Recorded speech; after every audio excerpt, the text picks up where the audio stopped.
So hi, thank you very much for coming. It's really great to see you here. I'm Marina. I don't have a lot more introduction to give. I don't have a relevant job description or letters after my name. I'm just a local busybody when it comes to feminism. So Karen asked me to do this today. And when I was thinking about the theme of the event, Amplify Your Voice, I was thinking, I found it really daunting to find a way to do a feminist talk on this theme, because I thought, just the other day, we were here on Saturday, and I forget her title. Was she the Lord Lieutenant? Yeah. Essentially, in slightly more polite English terms, kind of reinforced to us the message very clearly: feminism is over. We have equality here in the UK. It's only those poor benighted brown women in countries far away who, still have problems. And really, we should just be celebrating. What did she say? Feminism with a feminine face. And so that's that's a really common attitude, right? That is the prevailing attitude to feminism, to women's empowerment in the country, in the world today. In fact, I call International Women's Day International When is International Men's Day because apparently the Google searches for International Men's Day spike on March 8th and just are zero for the rest of the year. So I was like, okay, so how is anybody going to believe me that this is even something that we should talk about when, number one, nobody really believes that there's still a problem to solve, and number two, here I am, a woman in the public domain talking at you. My voice does not require amplification, I've been often told. And, I need to come here and I could be with the statistics and persuade, and, how silence women in the public domain and everything. And then, somebody did me a massive favor. And it's, by the way, is everybody familiar with first they fight you, then they laugh at you, then they something, then you win? Yes, broadly the theme of this presentation. So first they shush you, and this guy is my favorite person in the world right now. Does everybody know who he is?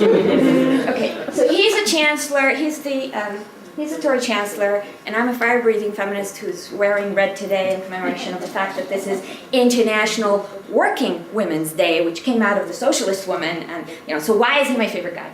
Well, because I was, struggling with this theme. And then he stood up in Parliament and told a female MP to stop being hysterical and be quiet. I was like, I couldn't make you up. You're like every feminist's dream. Oh, and the thing is, he told her that because she asked him a question about company registration practices. Real, dragon stuff. It was like the most boring question ever, and he was like, don't be hysterical. There's no need to be hysterical about such things. I was like, okay, so you're kind of proving my point for me without even me needing to do anything. That guy, that is if you can't make out the picture, that's a kind of conference table with a reinforced glass top, and it's broken.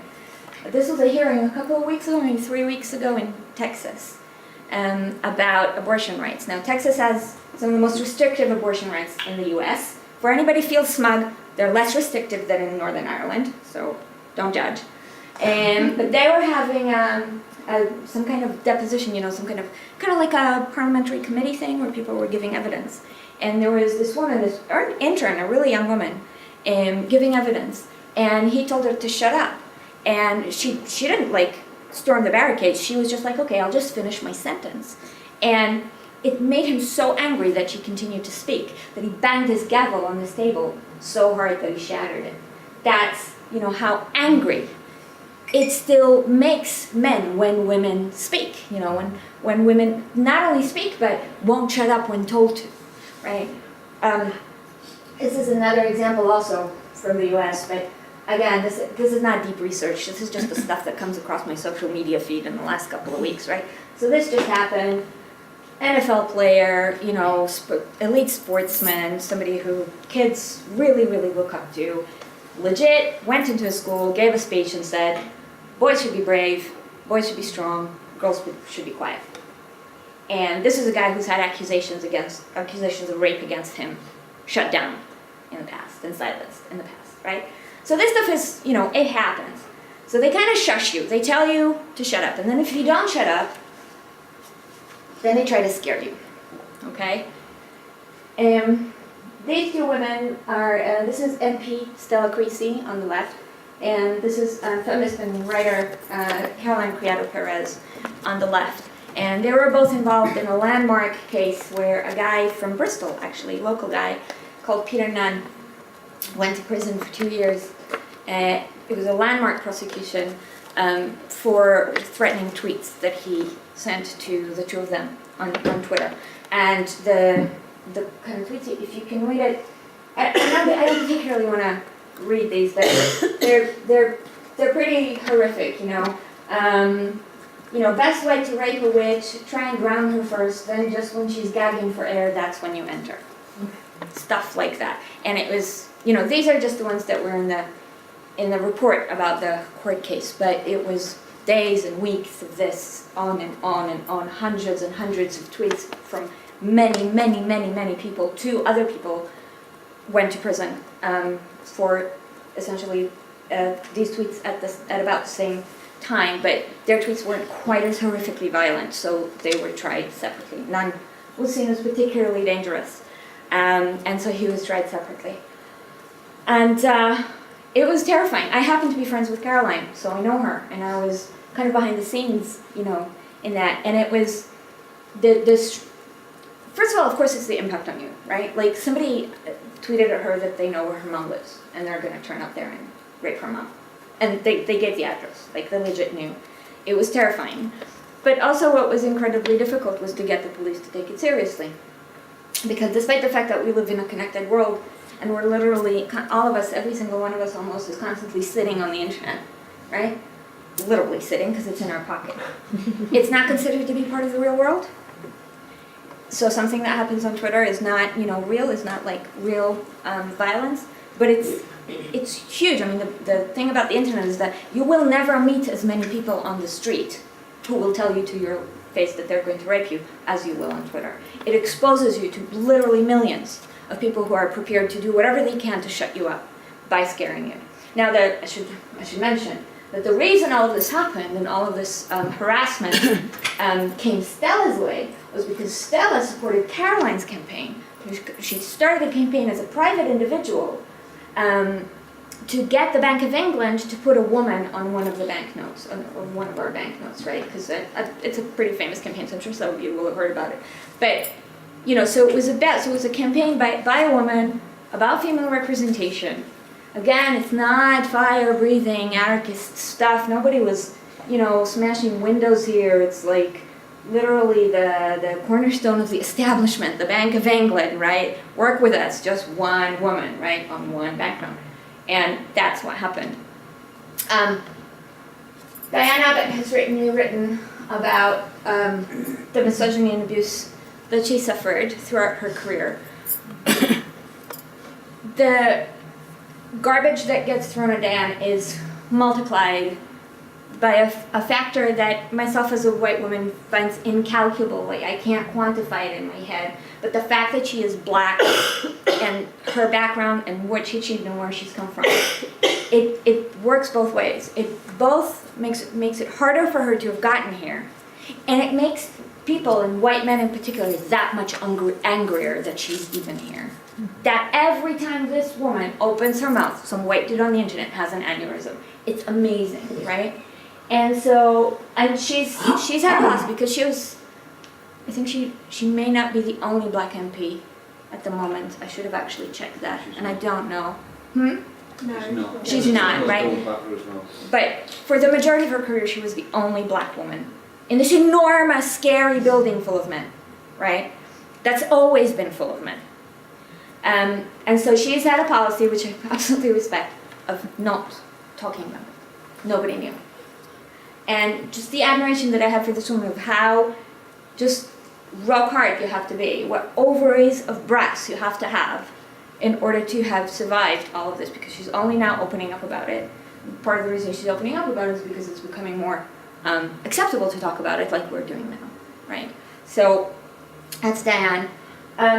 This is, again, this is something that came up on my social media feed, and this is the kind of stuff that you would call casual, right? So it's not a big campaign of harassment. This is nothing, nobody's trying to push this woman off the internet. She just posts a selfie and a guy casually says, I would love to see somebody take a dump in that mouth. Because that's a thing you say, right? And again, like I didn't go looking for these things. This is just the background of our lives as women on the internet, as women on the world. And when you get off the internet, things get worse, right? We've been talking a lot about Twitter abuse. There's been a lot in the media about Twitter abuse. But the abuse that's in the meat space, as we net junkies say, that's so pervasive. It's so terrifying and it's so absolutely all-encompassing and ever-present that we just take it as wallpaper. We don't even see it anymore. Girl Guiding did a survey of their members, little girls, teens. 75% of them said that they're afraid to go out and do things because they're worried that they will suffer sexual harassment from real people out in the real world. Research, this report came out last week. Sexual harassment in UK universities is at epidemic levels. The good news is that we're getting to hear about it now because most of them are finally dealing with it, right? So there's more reporting because more and more universities now have official protocols for how to deal with sexual harassment. But up until now, there haven't been. Oxford University still does not have an official practice or any kind of policy about relationships between professors and students, which is, one of the worst kind of power imbalance relationships that you could have.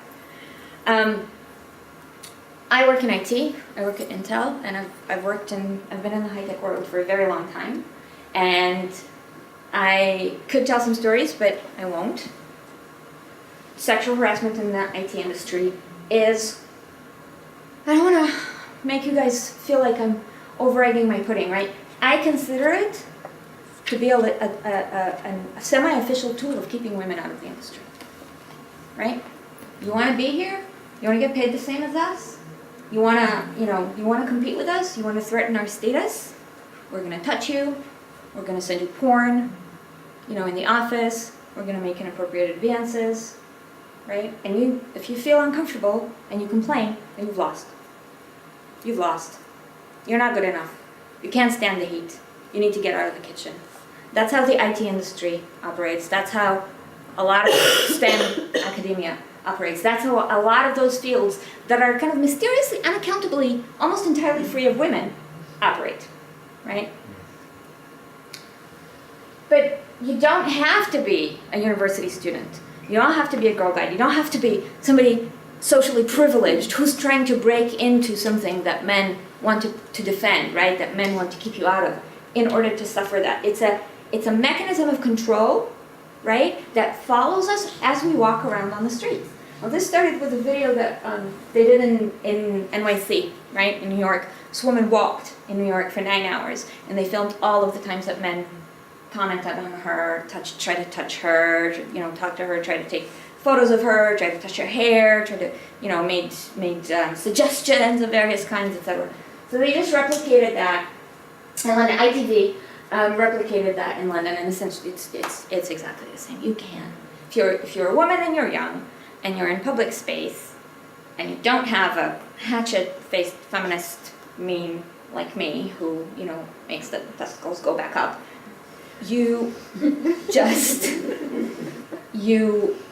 just don't leave you alone.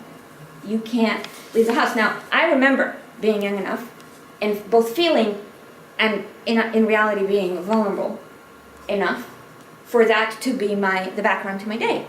Like, it's like traffic noise. I remember that. I have no idea how I survived. None. I think back on it right now, it's insane what young women have to put up with. What probably all of us in this room at some point in our life, and maybe even now, put up with. And this is not just unpleasant, right? That's the point I'm trying to make. I'm not trying to make the point that it's bad, it's mean, it makes women feel bad. It kicks us out of public space, and that shuts us up. It makes us go quiet. It makes us go away. So it is relevant to the Amplify Your Voice theme, right? Because if you're not there, if you're like Girl Guides, if you're afraid to go, you can't be heard. right? And when you do speak up, and when you are heard, they don't believe you, right? They say, oh, it's not as bad as that. It's only the internet. If you can't stand the heat, get out of the kitchen, right? And you can be extremely privileged and not be believed. So the case of Harriet Harman has a book out, amazing politician, huge role model of mine. She's got a book out, and she talks about the fact, exactly like in the previous slide, she was sexually harassed at university by a lecturer who told her that he will give her a better grade if she slept with him, right? Totally everyday stuff. And the tabloids just went crazy. You know, they were like, oh, she's saying one man, harassed her, and then now she's saying two men harassed her. Now she's saying three men harassed. She's clearly making all of this up. There's no way anybody would have, no three men would have harassed her. And she's, they kind of went on this, and it just went on for days, and they didn't seem to get bored of it at all. Like, they were really, really outraged. She's still going on about it. She's still saying that she's still refusing to admit that she made it all up, right? And Harriet Harman is the woman right at the top of the pyramid. Imagine, if you're working in a supermarket, and this guy is your shift manager. Where are you going to go? Like, okay, fine, the tabloids are not going to write about you, but where, how are you going to get your voice heard? And then when you're working with that shift supervisor every day, when you come into work and you have to relate to him every day, and you have an idea about doing something better, are you going to speak up? If you don't like the shifts that he gave you, are you going to speak up? So it shuts women up. It makes us go quiet. And when we're not quiet, then it's not good enough, right? So this is a really famous quote. I don't know if you heard of it, but it was burned on my consciousness, and I will never forget it. And these are internal emails at the BBC trying to crisis manage the fact that the story about Jimmy Savile having been raping untold numbers of women and children for decades at the BBC and in other places are beginning to come out, right? And this guy, this BBC executive, Peter Rippon, said the fact that the CPS, Crown Prosecution Service, dropped the case, it makes it a better story for us. Because now we have a story. Up until now, it was just the women. Right? It was just the women. It was 30 years of just the women telling that they've been raped, by Jimmy Savile. That's not a story. That's not evidence. It's just the women. This is, oh, you can't see that at all. Okay, I'll skip over it. It's actually from a good report. It's from a report about how to improve police response to domestic violence incidents. And hats off to the police in this country. That in 10 years, which is not that much time, there's been huge progress in how the police responds to, and how call handlers take calls from women, how quickly police get to the scene, how they take evidence from respondents, etc., etc. But there are still problems, and the problems are about primarily believability, right? So this first woman says, the police didn't take it seriously until he hit me in public. Right? So I called them. I told them he's beating me, right? And they would come and they would see whatever the bruise is, whatever. But they never took it further. They never did anything. They took it seriously when he hit me in a club, right? So he punched me in the face and sent me flying across the floor. So it was in public. Nobody could pretend that I had misinterpreted it, right? Or that, it was both sides, or it had gotten out of hand, right? So then they took it seriously. And it's a repeating pattern. Women saying, this happens to us, is not enough. It's not, it's like in rape cases. He says, she says. And it's like, he has very good reasons to say he didn't do it. Okay, let's just put that aside. The credibility here is not the same on both sides, right? But it's just her word against his. He doesn't want to go to jail. What's her incentive? But it's just her word. And women's words, they're really... Mary Beard wrote about it, and I didn't put it in the presentation. I'm probably already over time because I'm getting overexcited. But, women's words are seen as still sufficiently deviant in a deep way. 2 more minutes. 2 more minutes? I've got like a million slides. I'm going to be over time. I apologize in advance. Okay, I'm going to have to skip over the pain. I'm sorry. I could do... Next year I'm doing a presentation about women in pain and how doctors don't take us seriously. Okay, and then you keep going anyway, right? You persist. And I'm going to play you a little video. Oh, it's not playing. It played before. All right, I won't play a video. I'll tell you the story instead. Elizabeth Warren, U.S. Senator, got up in Senate to read a letter from Coretta Scott King, late widow of Dr. Martin Luther King Jr. And the entire Republican Senate tried to shut her up, right? They told her to sit down, they banged gavels, they, whatever. Anyway, in the end, she wouldn't stop. In the end, they took a vote, right? They took a Senate vote that says, we suspend the rules for today that say you can't shut people up in the Senate so that we can shut this woman up.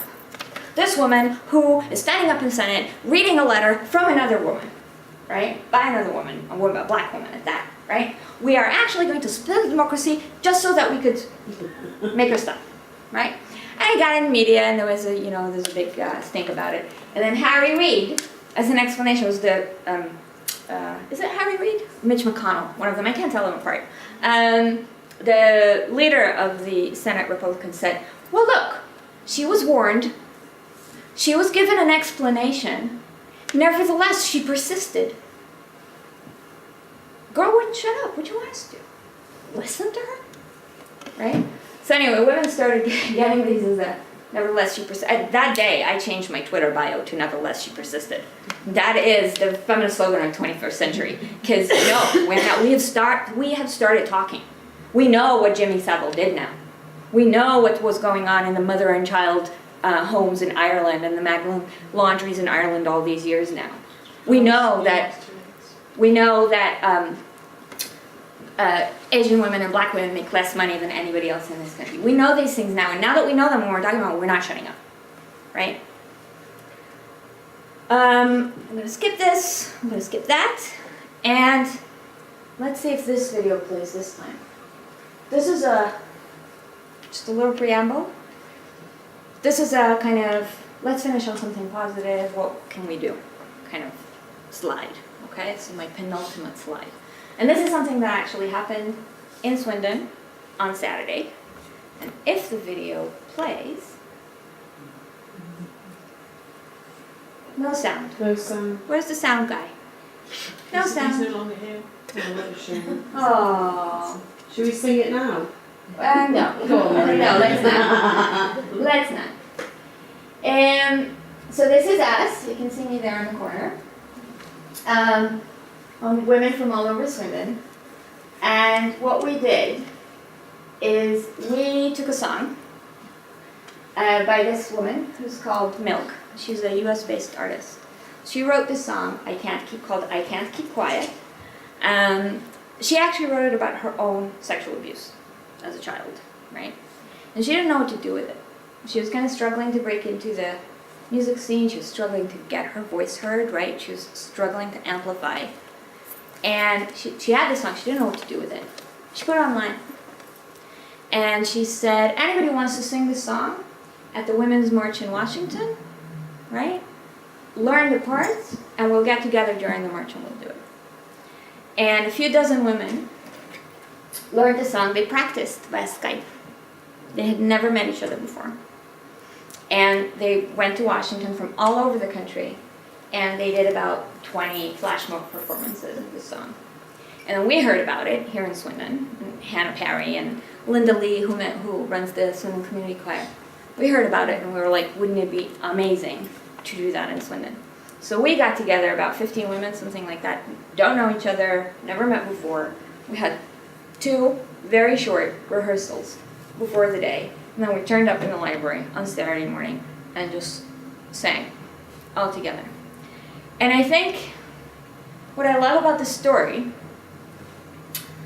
is that it blurs the distinction between who is amplifying and who or what is being amplified, right? Because we have a lot of stuff. We have a lot of advice to women. Don't apologize so much. Ask for that raise. Speak up in meetings. Don't cry at work. Lean in. All of that, there's like, there's mountains of that stuff. And it all puts the onus on the individual, right? You yourself, which to me is crazy, right? You yourself need to fight this entire system, everything that I've been getting so angry about for the last 20 minutes, right? That is designed to shut you up every moment of every day and amplify your voice to be successful in the workplace, etc., right? All puts the onus on the woman. And it leaves us all alone, right?